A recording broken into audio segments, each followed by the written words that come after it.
bab masalah zikru sifati munazarah.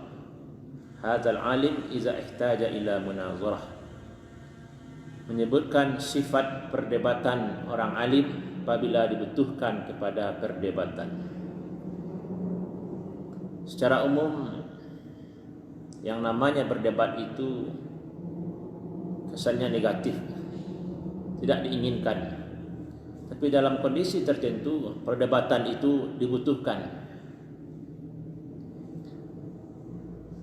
Maka yang perlu diperhatikan oleh orang alim adalah berusaha semaksimal mungkin untuk tidak berdebat, usahakan tidak ada perdebatan. Namun apabila terpaksa, maka berdebatlah dengan orang yang pantas. Ini yang diingatkan oleh Imam Al-Ajurri.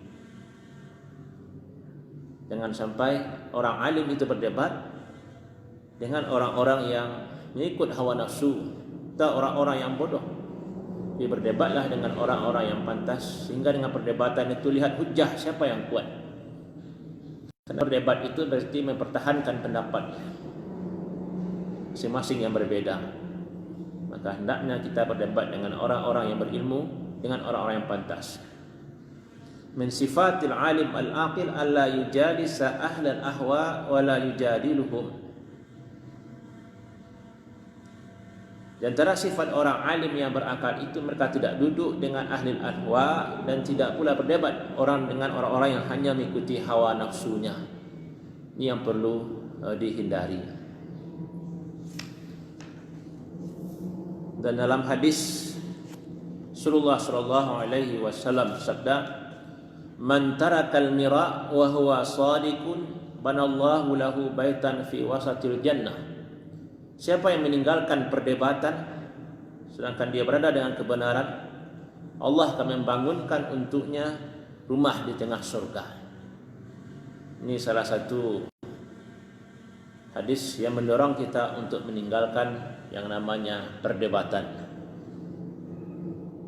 Masih ada riwayat lain, iyyakum wal mira fa innaha sa'atun jahalal alim wa biha yabtaghi syaitanu dullatahu.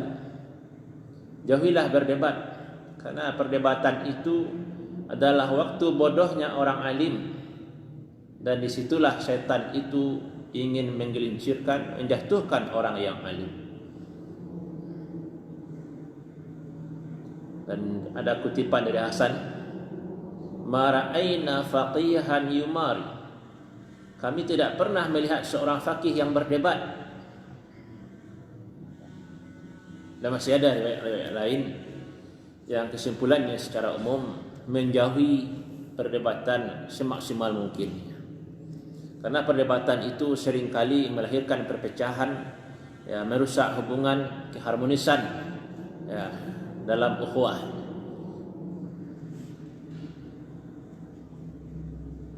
Kemudian yang perlu diperhatikan oleh orang alim andai dia berdebat, bahwa tujuan perdebatan itu adalah untuk mencari faidah, mencari kebenaran.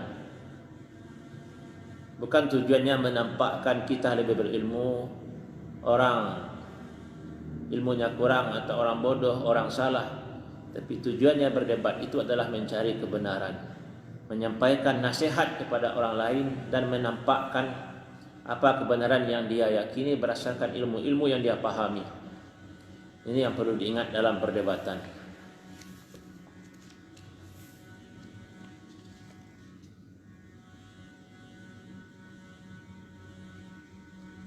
Kemudian Imam Al-Ajurri juga mengingatkan, hendaknya dalam berdebat itu kita rujuk kepada dasar-dasar agama, rujuk kepada Al-Quran, rujuk kepada hadis, dan kembali kepada pendapat para sahabat, para ulama-ulama sebelumnya. Jangan hanya mengandalkan logika atau hawa nafsu.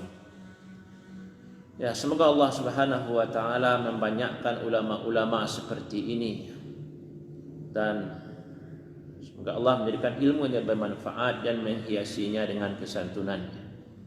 Ini akhir ungkapan dari Imam Al-Ajurri setelah dia mengingatkan orang alim dalam masalah berdebat adalah munasahah fi munazarah wa talabil faidah.